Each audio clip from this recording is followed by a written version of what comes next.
कि यदि रेखाएं समांतर है तो उसके अपरिमित रूप से अनेक हल होंगे। मैं नितिन मालाकार आपका मैथ्स टीचर हूँ और मैं आज आपको क्लास 10th के 2025-26 के जो मैथ्स का पेपर हुआ था उसका सॉल्यूशन करवाने वाला हूँ। तो उसके पेपर के क्वेश्चन नंबर 1 का जो फर्स्ट वाला जो सत्य असत्य वाला जो क्वेश्चन है तो वो ये रहा आपके सामने। और इसमें आपसे ये कहा है कि यदि रेखाएं समांतर है तो उसके अपरिमित रूप से अनेक हल होंगे। आपने ये तो पढ़ा होगा कि दो समीकरण होते हैं और उन समीकरणों में x और y के मान निकालने के बाद में क्या होता है, उनकी लाइनें खींची जाती है। ठीक है, तो यहाँ पर समांतर रेखाओं से संबंधित प्रश्न आपसे पूछा है। देखिए, आपको पता होगा कि यदि दोनों समीकरणों से बनने वाली रेखाएं जो है अगर एक दूसरे को इस प्रकार से काटती है तो हम क्या कहते थे कि एक बिंदु पे काट रही है तो इसका एक हल होगा, या हम बोलते थे कि इसका एक अद्वितीय हल होगा, unique solution. Okay, unique solution, अद्वितीय हल का मतलब केवल एक ही बिंदु पे काट रही है तो उसका यूनिक सॉल्यूशन होगा। लेकिन अगर दोनों रेखाएं एक दूसरे को के ऊपर से जा रही है, मतलब पहले वाले समीकरण के लिए अगर ये वाली रेखा बनी है तो दूसरे समीकरण के लिए भी सेम यही की ऐसी ही लाइन बनी है, मतलब इन्हीं बिंदुओं पर से दूसरी लाइन भी जा रही है। तो हम क्या कहते थे कि ये जो रेखा है, ठीक है, क्योंकि ये एक दूसरे के ऊपर से जा रही है तो इसके कितने हल होंगे, क्योंकि हमें दिख रहा है कि हर बिंदु पे एक दूसरे को काट रही है, मतलब इसके अनंत हल होंगे। कितने हल होंगे? अनंत हल होंगे, है ना। तीसरी चीज यहाँ पर ये बोला है आपको कि अगर लाइनें, जैसे लाइनें अगर पैरेलल हो तो दो लाइनें अगर इस प्रकार से समांतर बने, तो अगर समांतर बने तो चूंकि ये एक भी बिंदु पे काट नहीं रही है तो क्या होगा, एक भी बिंदु पे काट नहीं रही है तो इसका कोई भी हल नहीं होगा। ठीक है, अब हमारे क्वेश्चन पे जाते हैं। देखिए, बोला यदि रेखाएं समांतर है, ये देखो ये समांतर, तो क्या बोला, तो उसके अपरिमित रूप से अनेक हल होंगे। अरे भाई, अनेक हल कहां से होंगे जब ये दोनों लाइनें एक दूसरे को किसी भी बिंदु पे काट नहीं रही है।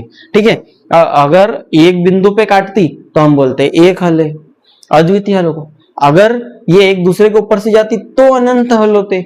ये तो एक भी बिंदु पे काट नहीं रही तो यहाँ पर अनंत नहीं, कोई भी हल नहीं होगा। यहाँ पर होना क्या था, कोई भी हल, लेकिन दिया क्या आपको, अनेक हल होंगे। इसका मतलब ये कथन असत्य है। कैसा है? असत्य। ओके,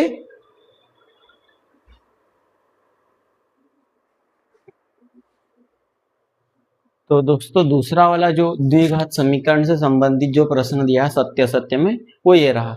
क्या दिया है?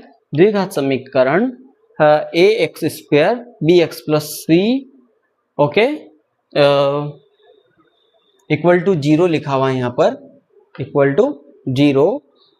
ठीक है, और यहाँ पे दिया हुआ है ए इज नॉट इक्वल टू 0, मतलब ए 0 के बराबर नहीं है, में कोई वास्तविक मूल नहीं होते हैं यदि B square minus 4ac is greater than 0 हो। तो मैं आपको बता देना चाहूंगा पहले चीज तो ये ए इज नॉट इक्वल टू 0, ये तो नॉर्मली होता ही है, ये नहीं भी देगा तो भी द्विघात, क्योंकि अगर ए की वैल्यू 0 हो जाएगी तो द्विघात समीकरण होगा ही नहीं। अगर यहाँ 0 रख देंगे तो ये भाग 0 हो जाएगा, तो ये द्विघात समीकरण ही नहीं बचा। ठीक है, तो ये तो आपको केवल कंफ्यूज करने के लिए दिया है। ठीक है, अब इसको छोड़ के हम बात करते हैं आगे। कोई वास्तविक मूल नहीं होते यदि B square minus 4ac is greater than 0, तो ये भी असत्य है, ये गलत है। क्यों? क्योंकि देखिए, जो बी स्क्वायर माइनस 4ac, इसे हम क्या कहते हैं, डिस्क्रिमिनेंट, हिंदी में कहते हैं इसे विविक्त कर। तो इसकी शर्त क्या होती है, अगर ये 0 से बड़ा होता है, इसका मान 0 से बड़ा होता है, अगर इसका मान 0 से बड़ा होता है तो हमेशा मूल कैसे होंगे पता है आपको? मूल हमेशा वास्तविक होंगे और असमान होंगे। साथ में कैसे होंगे, यहां लिख देते हैं हम, वास्तविक। देखिए, इससे एक नहीं 3 क्वेश्चन तैयार हो रहे हैं आपके। वास्तविक एवं कैसे होते हैं? असमान।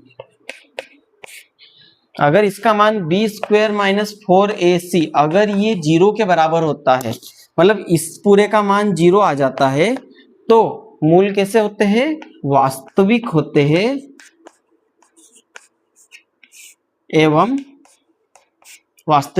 एवं समान होते हैं। साथ में अगर डिस्क्रिमिनेंट मतलब विविक्तिकर जो बी स्क्वायर माइनस 4ac इस पूरे को विविक्तिकर कहते हैं, तो अगर ये विविक्तिकर की वैल्यू 0 से छोटी हो, ठीक है, 0 मतलब बड़ा हो, 0 से भी छोटा है इसका मान, मतलब माइनस का कोई वैल्यू अगर आती है, माइनस का मान आता है, तो मूल कैसे होंगे? वो होंगे काल्पनिक या अवास्तविक भी बोल सकते हैं, काल्पनिक, ठीक है। मूल कैसे होंगे? काल्पनिक होंगे। यहाँ पे क्या दिया हुआ है? यहाँ पे क्या दिया हुआ है? देखिए यहाँ पर आपको दिया हुआ है कि अगर बी स्क्वायर माइनस 4ac 0 से बड़ा हो तो वास्तविक मूल नहीं मतलब काल्पनिक होंगी, जबकि काल्पनिक वाली शर्त तो यहाँ पर आ रही जब इसका मान 0 से छोटा हो, लेकिन अगर बी स्क्वायर माइनस 4ac का मान 0 से बड़ा हो तब तो मूल वास्तविक एवं असमान होंगे, ठीक है। यहाँ पर वास्तविक एवं असमान, लेकिन इस कंडीशन के लिए इन्होंने क्या दे दिया? मूल काल्पनिक होंगे, मतलब वास्तविक मूल नहीं होंगे। तो ये वाली जो कंडीशन है यहाँ पर फिट नहीं बैठती है, ठीक है। इसके कारण से ये कथन असत्य है। इसके लिए क्या होना था? मूल कैसे होना था? इस कंडीशन के लिए देना था मूल वास्तविक एवं असमान हो, ठीक है। तो बच्चों हमारा जो तीसरा प्रश्न है वो दिया हुआ है, क्या दिया है कि 2, 4, 8, 16 एक समांतर श्रेणी है। तो देखिए मैं आपको बता देना चाहूंगा कि समांतर श्रेणी हम उसे कहते हैं जैसे हम क्रमागत संख्याएं देखेंगे, 2 क्रमागत पद देखेंगे और उनके बीच का अंतर देखेंगे। जैसे पहला जो है 2 और 4, तो इन दोनों पदों के बीच का अंतर कितना? 4 माइनस 2 कितना होता है? 2 होता है। ऐसे इससे आगे आता है 8, 4, 8, तो इनका अंतर कितना रहा? 8 माइनस 4 कितना आ रहा है? 4। ऐसे यहाँ पे दिया हुआ है 8, 16, तो यहाँ पे इन दोनों पदों का, ये जो हमारा 8 है और ये 16, इन दोनों पदों का अंतर कितना दिया हुआ है? 16 में से 8 गया तो बचा 8।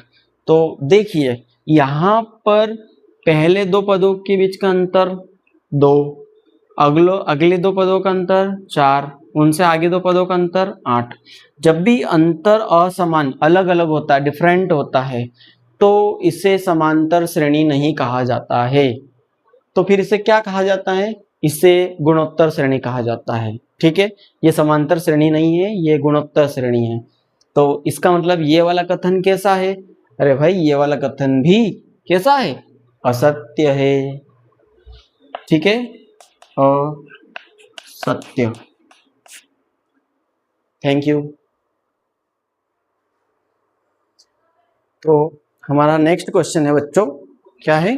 प्रेक्षक की आंख से प्रेक्षक द्वारा देखी गई वस्तु के बिंदु को मिलाने वाली रेखा दृष्टि रेखा होती है, ठीक है। तो हम समझ लेते हैं, जैसे ये कोई प्रेक्षक है, ये किसी वस्तु को, मान लो स्टार को देख रहा है, तो इस स्टार के जिस बिंदु को देख रहा है, ठीक है, हालांकि स्टार ही बिंदु रूप में होता है, तो मान लो स्टार को देख रहा है, तो स्टार और इस आंख को मिलाने वाली रेखा को क्या कहते हैं? इसे दृष्टि रेखा कहते हैं। तो ये कथन बिल्कुल सत्य है, ओके। तो हमारा नेक्स्ट क्वेश्चन ये है बच्चों, जैसे बोला है वृत्त की स्पर्श रेखा स्पर्श बिंदु से जाने वाली त्रिज्या पर लंब होती है।